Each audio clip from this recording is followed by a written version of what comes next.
Hello everyone. Yes, we are back again with another funner run. This time we are in search of the one that rules them all.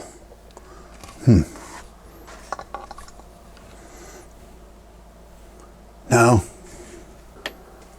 yes, the ring, the one ring.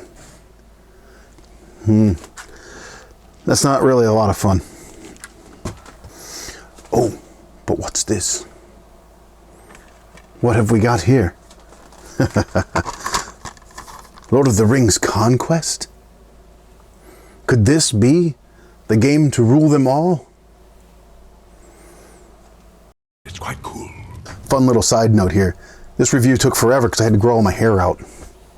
I was hoping that I was going to look like Aragorn. Nah, I actually wind up looking a whole lot more like Gandalf. Yeah. It's quite cool.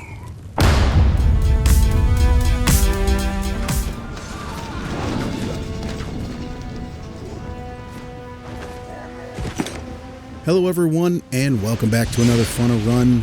This is where I take a quick look at a game and let you know whether or not it is fun, or if you should run. The game in question today is Lord of the Rings Conquest.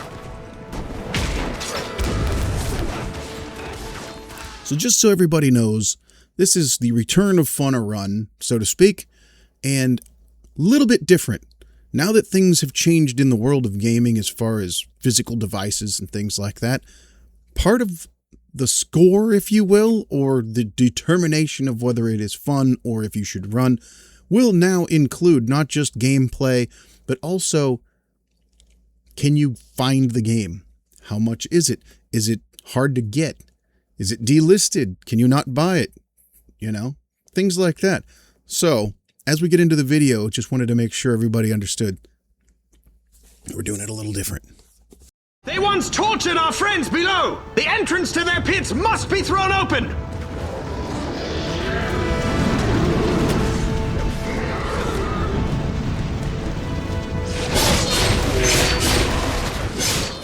Alright, so here we go. Lord of the Rings Conquest. I hadn't heard about this game for some reason. I love Star Wars, and I also love Lord of the Rings. Maybe not as much as Star Wars. You know, I haven't memorized everything in the movie, but I still like them a whole lot. And what do you know? Imagine this, if you will. Star Wars Battlefront. Yes, we all love Star Wars Battlefront, going all the way back to the original Xbox, all the way through to the new ones that have released that were, not quite cool. But they fixed them. They work now. So, imagine, if you will, playing Star Wars Battlefront, except for it turns into Lord of the Rings. That's what this is. Lord of the Rings Conquest. It's basically Star Wars Battlefront, but Lord of the Rings Battlefront. Same type of thing. You take control of a character, go off and fight waves and waves of enemies, and try to battle your way through the missions. Of course, all the missions and the locations are straight from the movies and straight from all of the battles that you loved when you watched the movies that were so exciting and everything. There are many different classes. There's even ways to play as your favorite heroes. And just like Battlefront, there's even sort of a heroes versus villains mode where you just play against nothing but all of the stars from the movies. I will stop you here!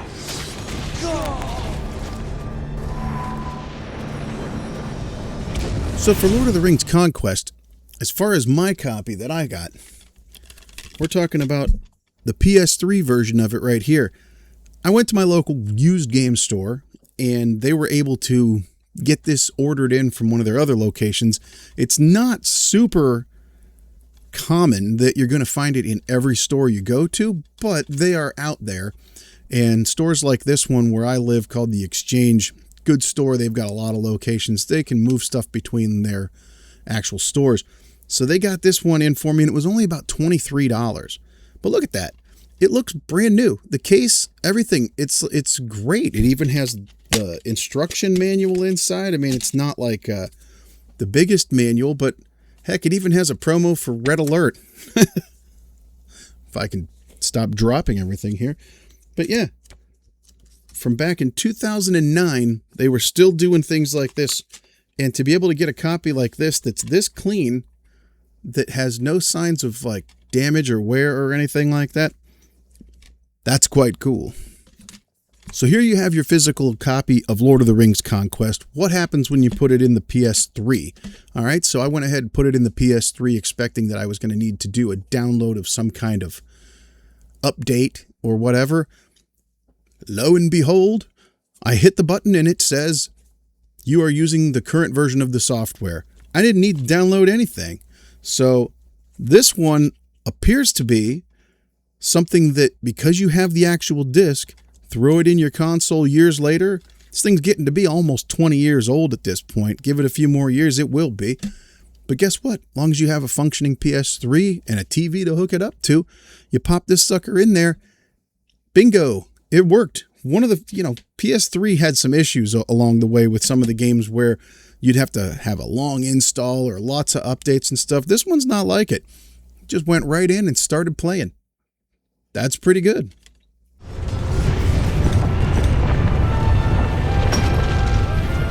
So, okay, the physical version passes the test of availability, affordability, and does it work when you put it in without having to do updates and stuff like that. That is good. It passes that test. But how about the gameplay? How about the graphics and everything? I think they look pretty good. And the gameplay is actually kind of fun. It is repetitive. There are some things that you can do to make it less repetitive by trying to memorize and use different combo attacks. Switching up the characters that you want to use for different powers. Each character class has different powers similar to Battlefield. And then, of course, you have the heroes, and they have their own sort of superpowers. They're more of an amped up super version of the regular classes. But still, it's pretty sweet. There is a long single player with 2 campaigns. The first campaign being for the good guys, right? Where you kind of follow along the movie. You go ahead and you do everything that you saw in the films, move your way through, defeat Sauron and the forces of evil, all that stuff, and that's pretty sweet. But after you finish that, you get to go back through again, and this time you're on the bad guy's side. And apparently, I didn't go ahead and finish the whole thing yet. Like I said, these videos are a quick look at a game to let you know if it's fun. But I know that after you finish the good guy campaign, you get to do the opposite. And apparently the way that they've made this work is that Frodo decides to keep the ring and he turns evil, and then all the forces of evil rally behind him, try to get the ring back from him, and eventually wipe everybody out. That's quite cool too. But that's not where this game ends, and honestly, that's not where this game shines for me. For me, being a gaming dad, my kids are now getting older, and my son, he is 12, and interested in about zero of the stuff that I like, the stuff that I enjoy. So if I can find some way to just get him to come hang out and play some games with me for a while or whatever, then that's a big win. So what do you know? I gave it a try. Lord of the Rings Conquest has a multiplayer. It had an online multiplayer, which of course is gone many years ago with the servers being shut down. It's almost 20 years old, right? But there is a local multiplayer. You can do split screen. And what you can do is you can choose horizontal or vertical split screen, which is great. I like vertical because then you know, some people like it the other way. Yeah, they're both there. But you can play through the entirety of the campaign. So you can play through the good campaign, you can play through the bad campaign. And honestly, I thought it was going to be a problem where you have to go through the campaign in multiplayer only. Well, I hadn't finished the first level on my own in single player. I did go through and finish the first level with my son in multiplayer split screen, and then when I came back to the game later to continue it, the second level was unlocked in single player. So it's nice. You can kind of mix and match playing solo, playing with a family member, a friend or something to get through everything. I like that a lot. Very few games, in fact almost zero, I mean, I want to say zero, but there's got to be at least one of them out there. But pretty much nothing these days that comes out new gives you the ability to do that.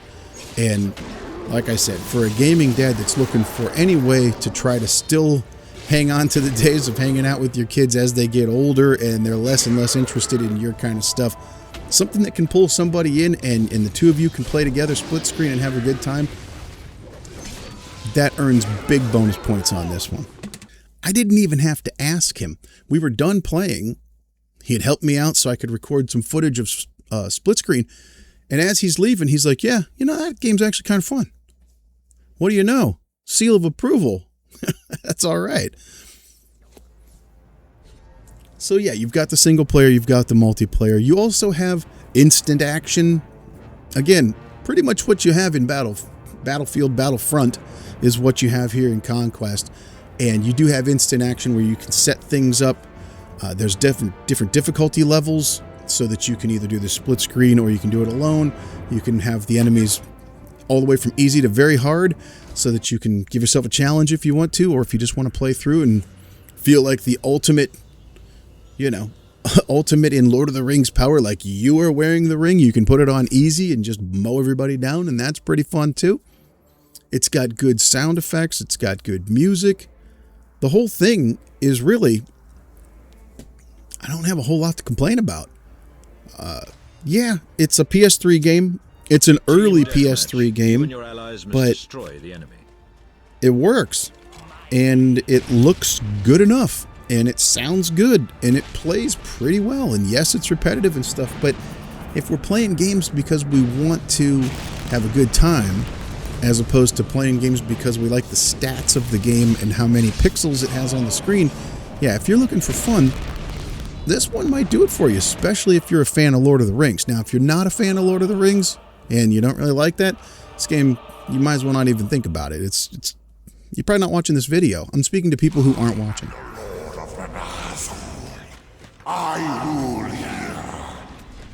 So bottom line, Lord of the Rings Conquest, for not a lot of money and for not a lot of trouble to get it to work, to find a copy of it, I mean, yeah, you could play it on PC, but there's really nowhere to buy it.